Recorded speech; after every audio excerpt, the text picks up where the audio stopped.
पागल वागल हो गए हो क्या? ये दिन दोपहर बैठ के शराब पी रहे हो? हमारे आगे ना ज्यादा नीति शास्त्र का लेक्चर मत छाड़ो। 10वीं तक तो लड़क लड़क के पास हुए हो। हम यहाँ इंजीनियरिंग करके पूर्णिया में तो बड़ा ऑफिस खोलकर बैठे, लेकिन साला हमसे कोई लड़की शादी करने को तैयार नहीं। देखो देखो, अरे देखो, लंगड़े हैं, लूले हैं, नहीं ना, दिखने में भी ठीक ठाक है, अच्छा खासा कमाते हैं, लेकिन पिछले 2 साल से शादी तक बात पहुंच के रिश्ता टूट जाता है। ठीक है, ठीक ठीक, टेंशन नहीं मत। बैठो बैठो बैठो बैठो बैठो आराम से। कल फिर से लड़की देखने जा रहे हो ना? बेटा इस बार सिक्सर मारोगे तुम कह रहे हैं। हमें जाओगे तुम और तुम्हारा सिक्सर। अरे थैंक यू बेटा। ऋतु जी, लक्ष्मी मैया की बड़ी कृपा रही हम पर, जो भी दिया छप्पर फाड़ के दिया।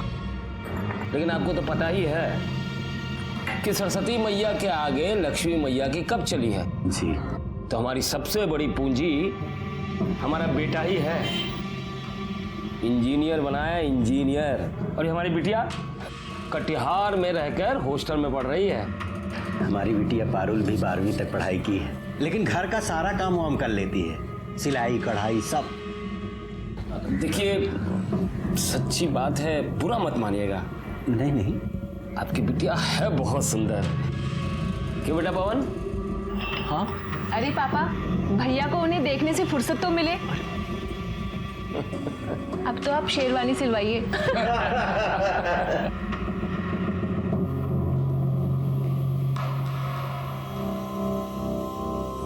लड़की नहीं है भाई, चक्कू है चक्कू। अरे न जाने कितनों का कत्ल किया होगा। अबे साले, तुम्हारी होने वाली भाभी है। अब देखो शादी तय हो गई है तुम्हारी, अब शादी के बाद दोस्त को भूल तो नहीं जाओगे ना? कितना भी पेस्ट कंट्रोल करवा लो, खटमल खून चूसना थोड़ी ना छोड़ देगा है? अच्छा बेटा, खटमल है हम। तो कहा हो फिर? तो जाओ, तब हमारी बददुआ लगेगी तुम्हें।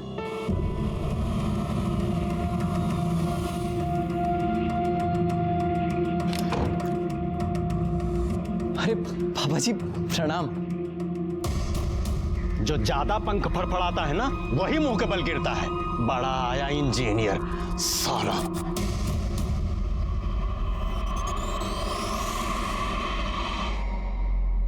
पापा पापा पापा, वो शेरवानी सिलवा ली है? जाओ रखो अंदर। लड़की वालों ने मना कर दिया है। मना कर दिया? मतलब काहे? अरे हमको क्या पता, तुम ऐसा क्या गुल खिला रहे हो कि सब लोग मना कर रहे हैं। पागल हो गया क्या है? इसे अरे छोड़, मैं कह रहा हूं छोड़, अरे छोड़।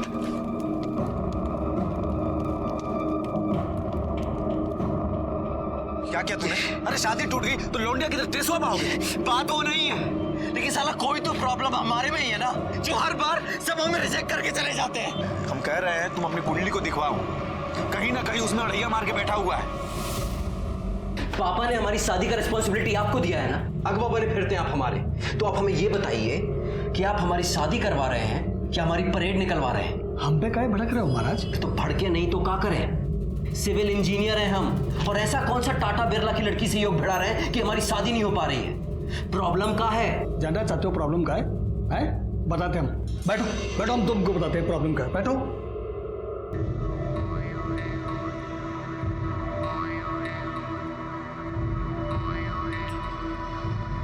क्या बोले? साला अपनी किस्मत ही खराब है, अपनी ही कुंडली में काला नाग कुंडली मार के बैठा है। कुंडली में क्या हुआ? तुम चिंता मत करो, इस बार अगर कोई आई ना तो उसके हाथ पे मेहंदी से अपना नाम लिखवा कर ही रहेंगे, पवन। अरे खाली हंसी ठट्टा कर रही हो तुम लोग कि मेहंदी भी लगाई? अरे लगाई ना। अच्छा अच्छा, देखो सगुन के टाइम कैसे खाली गले बैठी रूपा। ए रूपा, ये लो जीजा जी बात करना चाहते हैं तुमसे। हमें बात नहीं करनी। अरे बात समझाओ ना। हमारे सामने शर्मा रही है, नाटक कर रही हो, बतिया लो ना, शादी हो रही तुम्हारी। हेलो। बहुत एंग्री हो का? हम कितनी देर से तुमको फोन कर रहे हैं, तुम फोन ही नहीं उठा रही हो हमारा। हम बाद में बात करते हैं। अरे हेलो रूपा, हमसे शर्मा रही है।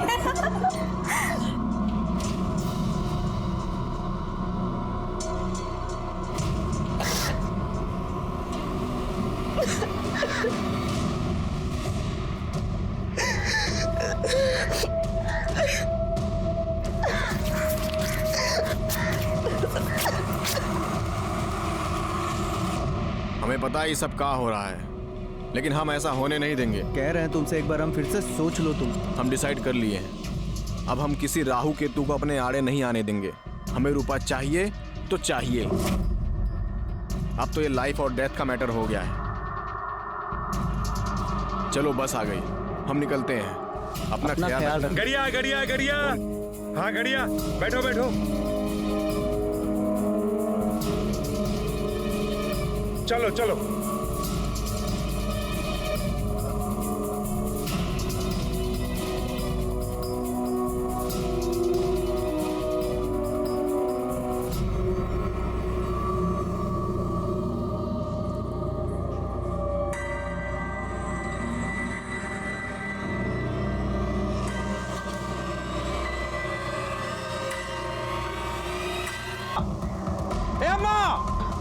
हरा गैस का हुआ?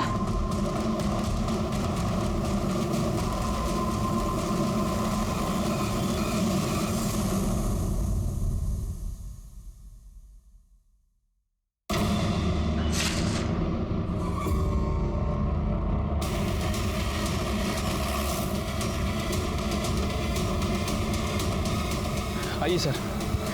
सर देखने से लग रहा है कि 23-24 साल की लड़की है और शायद उसके साथ रेप भी किया गया है। आइए ये देखिए, हाथ की नसों को भी काटा गया है और चेहरे को भी काफी बुरी तरह से गोदा गया है। इसे देखकर लग रहा है कि नई नई शादी हुई थी। शायद 1-2 दिन ही हुए होंगे। शरीर पे हल्दी लगी है, हाथों में मेहंदी है, मांग में सिंदूर है। अरे देखो, कलाई पे शादी का कक्कन भी बंधा है। चेहरे को जिस तरह से गोदा गया है, ऐसा लगता है कि जिस किसी ने भी इसको मारा है ना, या तो बहुत नफरत करता था या बहुत गुस्से में था। दादाजी, बॉडी को पोस्टमार्टम के लिए भेजो। और हाँ, जरा कलाई पे चेक करो, शायद मेहंदी में इसके पति का नाम लिखा हो।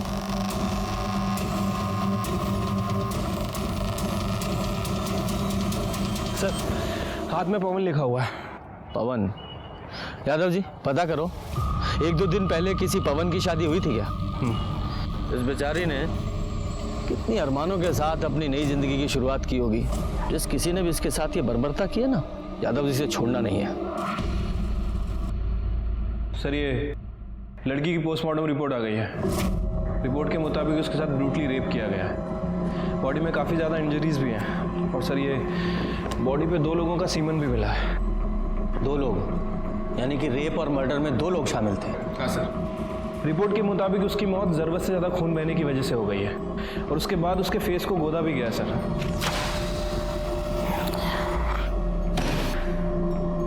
एक लड़की की कलाई काटी गई और उस मरती हुई लड़की के साथ रेप किया गया? डिस्गस्टिंग। इतना घृणित काम। इंसान ऐसे कैसे जानवर बन सकता है? वही तो समझ नहीं आता सर। वैसे मौत का समय 11 बजे से 2 बजे के बीच का है। उस पवन का कुछ पता चला? सर जी मैडम, कहाँ है पवन? पता नहीं कहाँ है पवन। पवन कहाँ है? पवन से तो बात ही नहीं हुआ हमारा। मालूम नहीं है तुमको? नहीं साला मालूम नहीं है। साला दिन भर चोरू की तरह चिपके रहते हो उससे और मालूम नहीं है। मालूम नहीं है तुमको? मालूम नहीं है। साला कहाँ है पवन?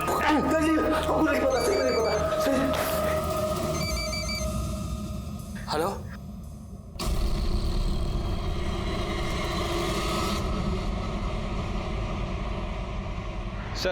सर मैंने अरारिया के सभी बैंक्वेट हॉल और कोर्ट रजिस्टर के पास पता किया है। सर ऐसे 2 दूल्हे हैं जिनका नाम पवन है और जिनकी शादी एक कल हुई थी और एक परसों, और आज एक पवन की शादी होने वाली है। वो लड़की शादीशुदा थी? तो पहले वहां चलते हैं जिनकी शादी हो चुकी है।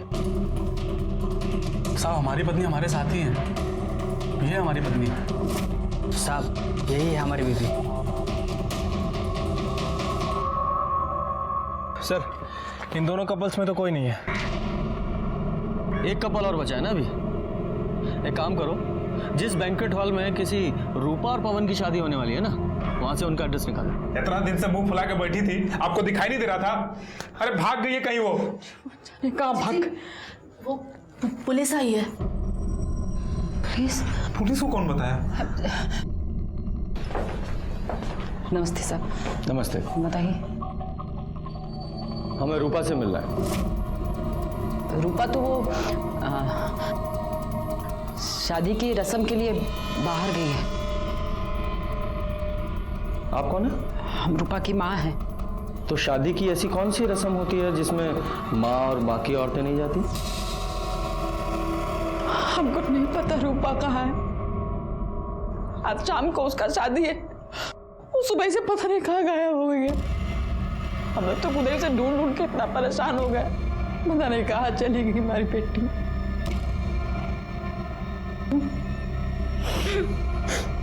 देखिए, हमें एक लड़की की लाश मिली है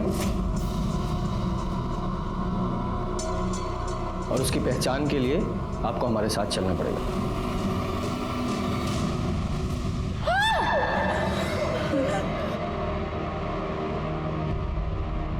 सॉरी, चेहरा काफी खराब हो चुका है, लेकिन हमें बॉडी से कुछ सामान मिला है। प्रसाद, ये देखिए।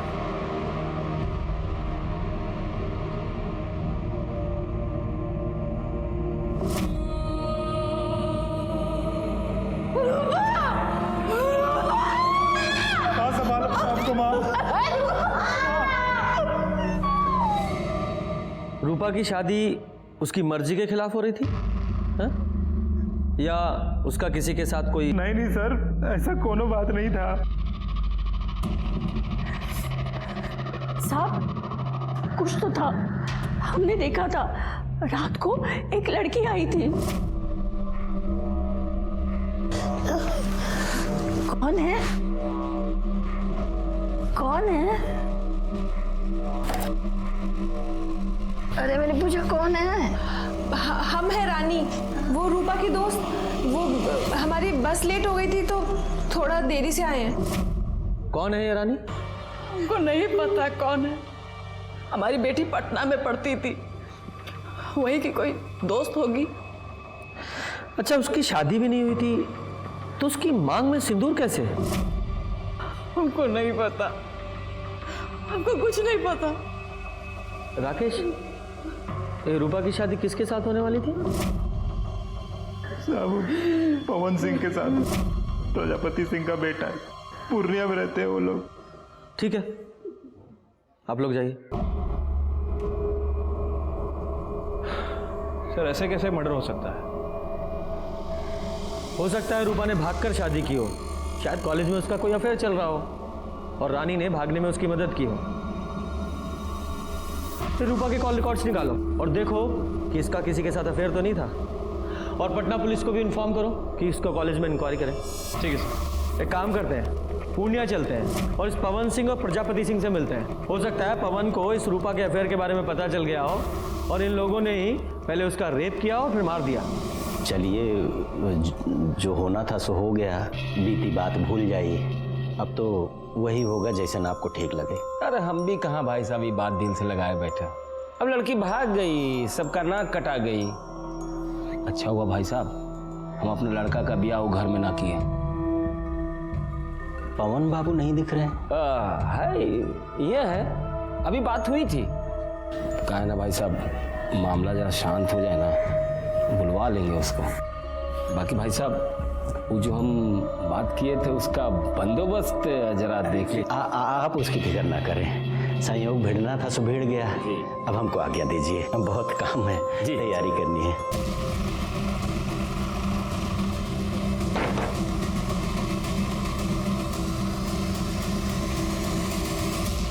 जी, पवन सिंह आपका बेटा है? हाँ, बुलाइए।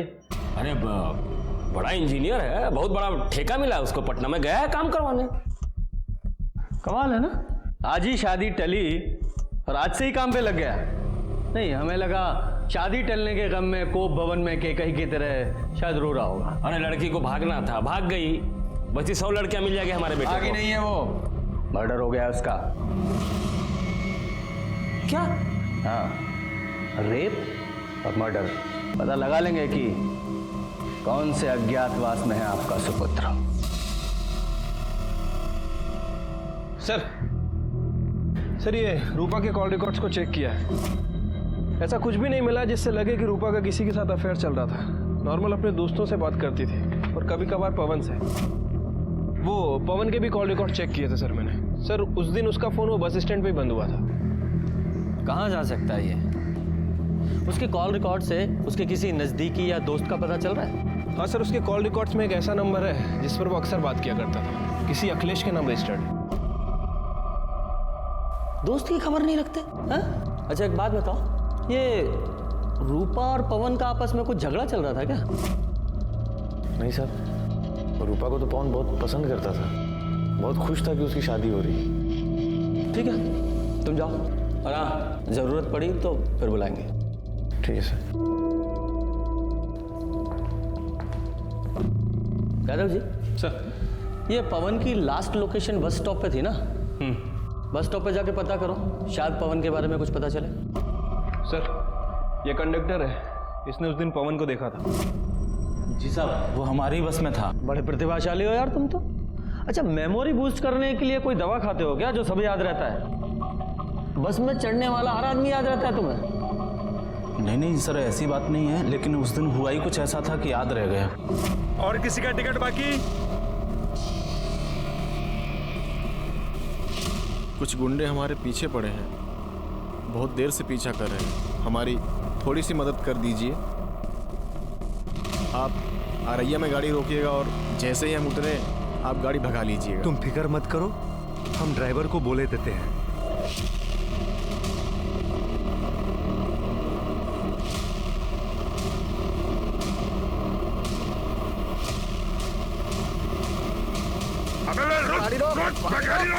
गाड़ी तो अब अगले बस स्टॉप पे रुकेगी। ठीक है, तुम जाओ। धन्यवाद सर। मतलब सर इसके मुताबिक उस दिन पवन के पीछे गुंडे थे, लेकिन क्यों? अभी तो सबसे बड़ा सवाल यह है कि पवन कहाँ है। यादव जी, पटना में जितने भी पवन के काम चल रहे हैं वहाँ सब जगह पता करो और पूर्णिया पुलिस को इन्फॉर्म करो, जैसे ही पवन के बारे में कुछ पता चले हमें इन्फॉर्म करें।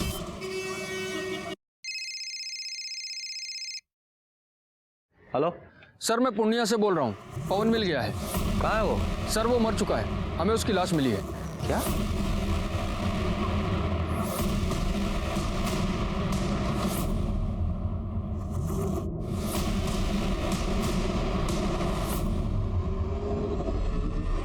सर इसे चाकू जैसे किसी चीज से मारा गया है, सर पे भी गहरी चोट लगी है। और हाँ सर, इसके पॉकेट से हमें मोबाइल फोन मिला है। यादव जी, इसे जांच के लिए लैब में भेजिए। इसकी बॉडी को आप पोस्टमार्टम के लिए भेजिए। इसके घर वालों को इन्फॉर्म कीजिए और जैसे ही इसकी पोस्टमार्टम रिपोर्ट आए हमें तुरंत भेजिएगा। सर। यादव जी, ये पवन अररिया गया था शायद रूपा से मिलने, पर रूपा की लाश मिली अररिया में और इस पवन की यहाँ पूर्णिया में।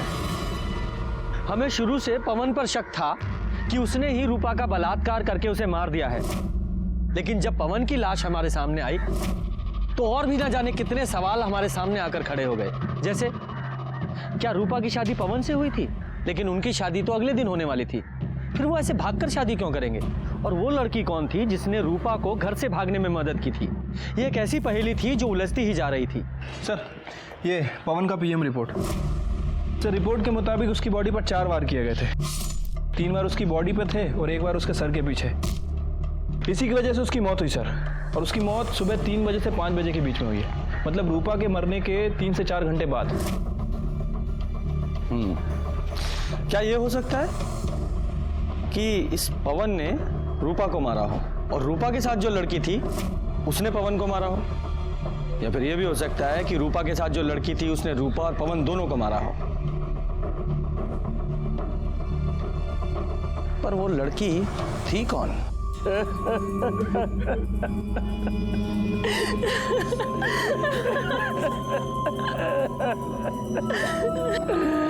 दरोगा जी, हम कह रहे रूपा के घर वालों को गिरफ्तार कीजिए, उसने हमारे बेटे को मारा है। पर वो ऐसा क्यों करेंगे? रूपा से तो इसकी शादी होने वाली थी ना। वो जब हम नहीं जानते कुछ, उन लोगों ने हमारे बेटे की जान ली है। सर आपको कुछ बताना था। बताइए।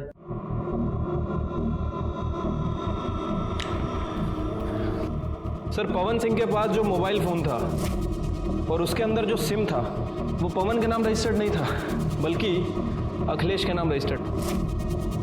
और सर, ये सिम एक दिन पहले ही खरीदा गया। पवन सिंह इस सिम से एक नए नंबर पे बात कर रहा था, और जब मैंने इस नंबर की इंक्वायरी की तो पता चला कि ये नंबर भी एक दिन पहले ही खरीदा गया। और सर, ये नंबर भी अखिलेश के नाम रजिस्टर्ड है।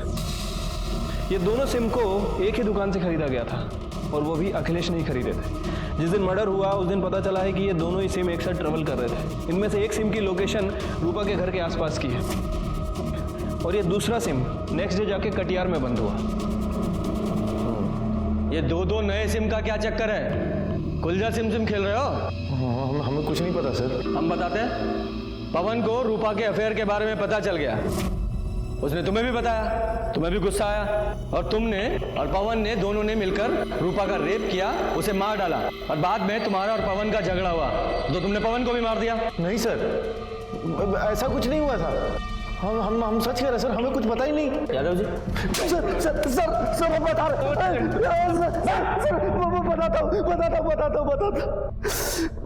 सर। अबे बता काहे नहीं रहे हो तुम?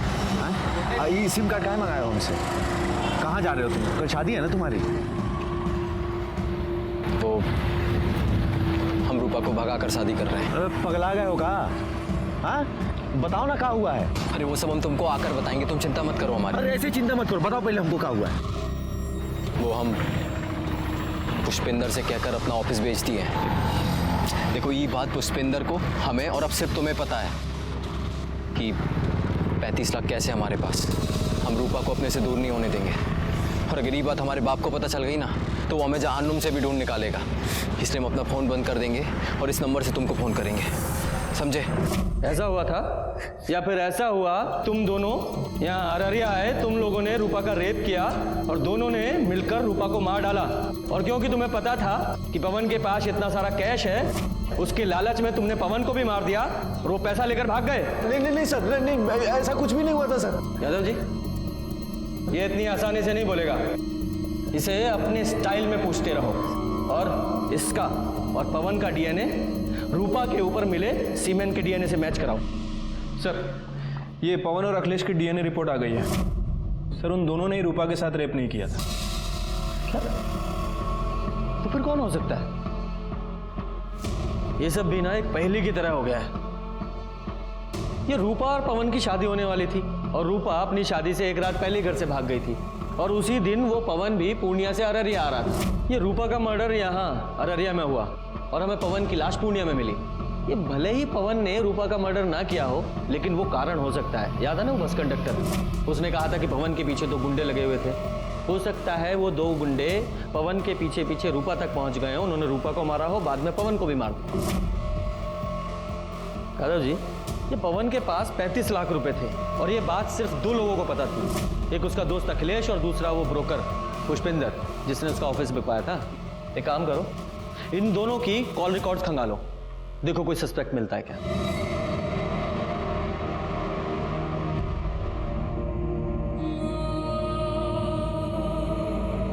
राकेश, सब कहा हो गया? क्या सोचे थे?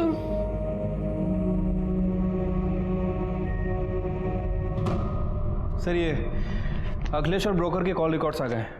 अखिलेश के कॉल रिकॉर्ड्स में तो ऐसा कुछ नहीं मिला है, लेकिन वो जो ब्रोकर है पुष्पेन, वो 2 हिस्ट्री शीटर के टच में है।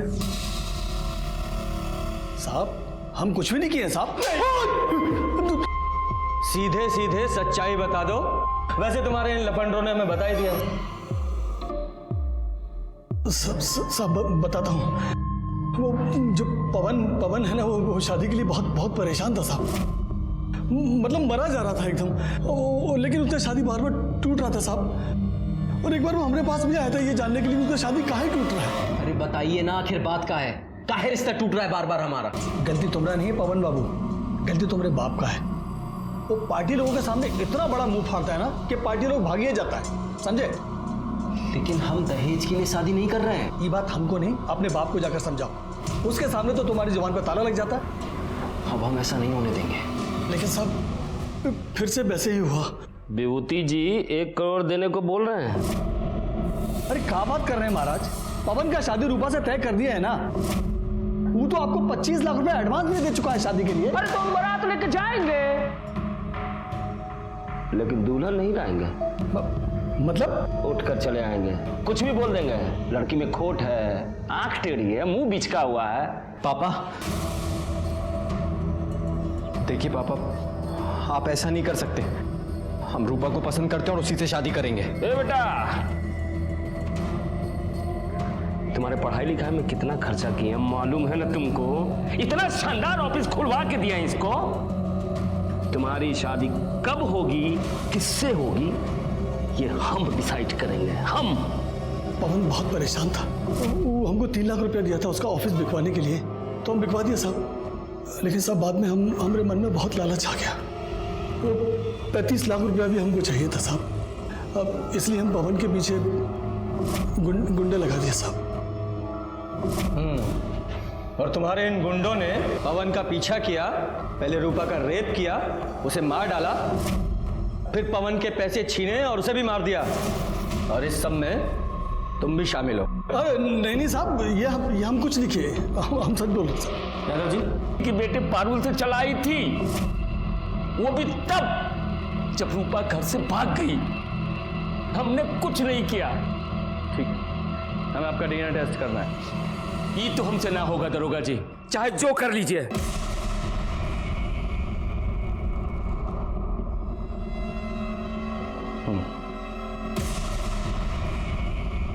यादव सर, मुझे इसकी एक डिटेल्स चाहिए। ठीक है सर। आपकी बेटी की शादी पवन से होने वाली थी ना? जी।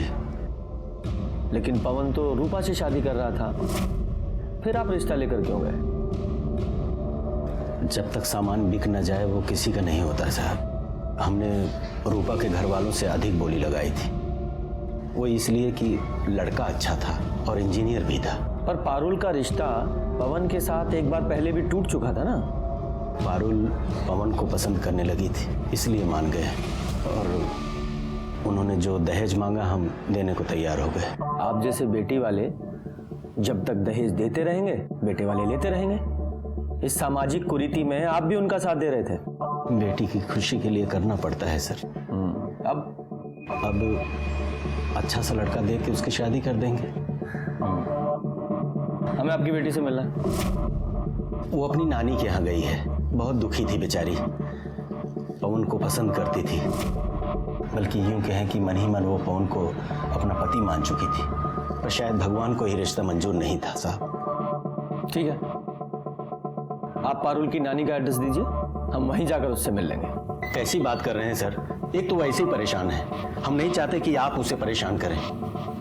हम तो बस अब उसकी शादी कर देना चाहते हैं, भले ही हमें सब कुछ बेच बाच कर सिमरिया घाट में रहना पड़े। यादव जी, मुझे इस विभूति की भी पूरी डिटेल्स चाहिए। सर, प्रजापति के कॉल रिकॉर्ड चेक किए हैं, लेकिन कुछ सस्पिशियस नहीं मिला है। बस नॉर्मल लोगों से ही बात करता है। और ये रूपा की बॉडी पर जो सीमेन मिला था, उसका डीएनए ना तो पुष्पन से मैच करता है और ना ही उसके आदमियों से।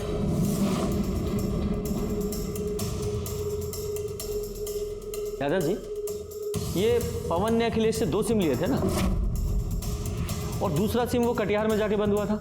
राइट, ये देखिए, इस प्रजापति की कॉल डिटेल्स के हिसाब से वो रेगुलर बेसिस पे किसी सपना से बात कर रहा था कटिहार में, और दूसरा सिम भी कटिहार में ही बंद हुआ था। और ये सपना पवन की बहन है ना, प्रजापति की बेटी। एक काम कीजिए, इस सपना की लोकेशन को इस अखिलेश के दूसरे सिम से मिलाकर देखिए, और सपना को बुलाइए। सर, हमें नहीं पता कि आप क्या कह रहे हैं। हम तो कटिहार में हॉस्टल में रहते हैं, पढ़ते हैं सर वहाँ।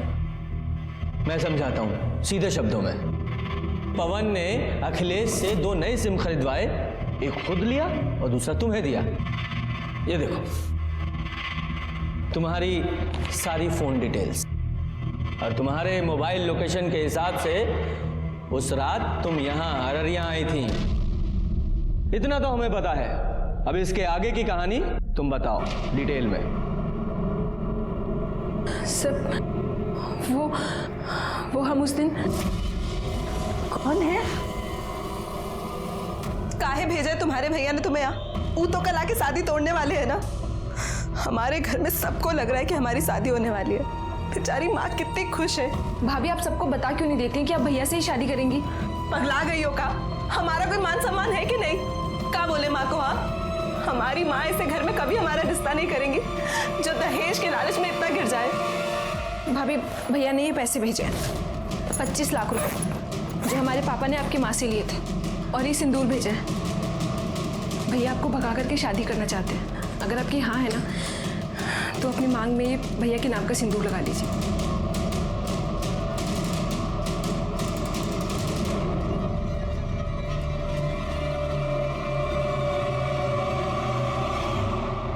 भैया हम पवन को बहुत पसंद करते हैं, बहुत प्यार करते हैं हम उससे।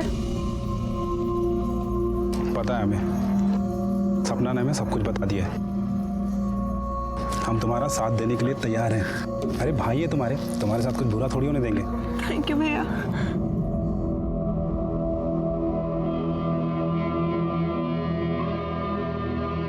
चलो जल्दी निकलते हैं। पहले सपना को हॉस्टल छोड़ते हैं, फिर हम निकलते हैं, ठीक है? नहीं जिया जी, सपना को हम छोड़ देंगे, आप रूपा को लेकर निकलो।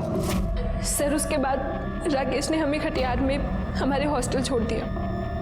लेकिन ये सब कुछ तुमने हमें पहले क्यों नहीं बताया? सर आप लोगों को पापा पर शक था और आप पापा को पकड़ के ले जाते और हम बिल्कुल अकेले रह जाते। सर हम तो अपनी बहन की मदद कर रहे थे, वो बहुत अच्छी लड़की थी सर, पता नहीं सब कैसे हो गया। ठीक है जाओ। सर विभूति के बारे में कुछ बात पता चली है। उसने अभी अपनी पूरी प्रॉपर्टी बेच दी है, प्लॉट, दुकान, सब कुछ। और ये उसके कॉल रिकॉर्ड्स, इसमें कुछ इंटरेस्टिंग है सर, ध्यान से देखिए।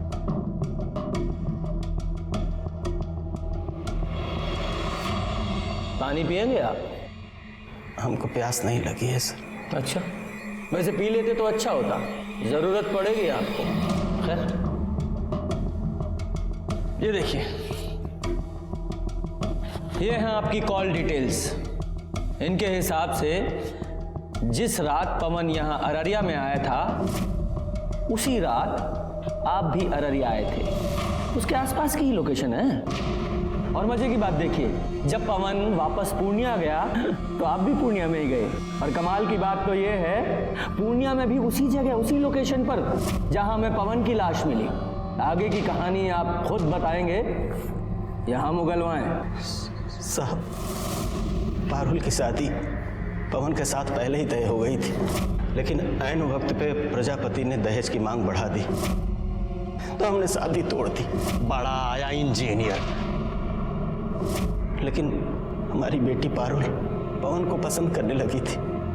एक बाप के नाते हमने तकलीफ नहीं देख पाए और अपने सारे प्लॉट्स बेचकर बस पवन और पारुल की शादी करने के लिए तैयार हो गए। पापा, अब इन सब का कोई फायदा नहीं है। कल रूप और पवन की शादी है पापा। पवन का फोन आया था पापा, उसने हमें बताया कल वो भागकर अररिया जा रहा रूपा से शादी करने। पापा हमारा सपना कभी पूरा नहीं होगा। नहीं मेरा बच्चा, सपना पूरा होगा। हमें ना चिंता मत करो। हमने उनका पीछा किया और जब वो दोनों पवन और रूपा भाग रहे थे, हम उनके पीछे ही थे। पवन!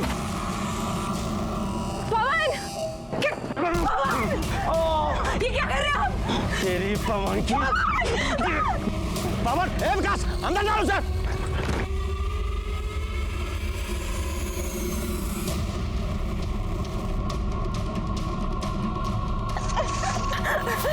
छोड़ दो, छोड़ दे, छोड़ दे। हमें अपनी बेटी का सपना पूरा करना था साहब। शादी की है तूने, 7 जन्मों का साथ है। अब अगला जन्म भी इसके साथ ही लेना, क्योंकि हम तुम्हें दफनाने वाले हैं, वो भी जिंदा।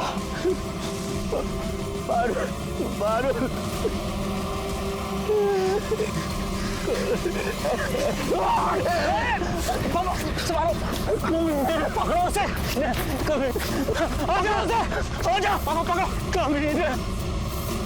हम तो मारना चाहते थे उन्हें, लेकिन मार नहीं पाए। हम आपकी बात क्यों माने? जो सच था हमने बता दिया।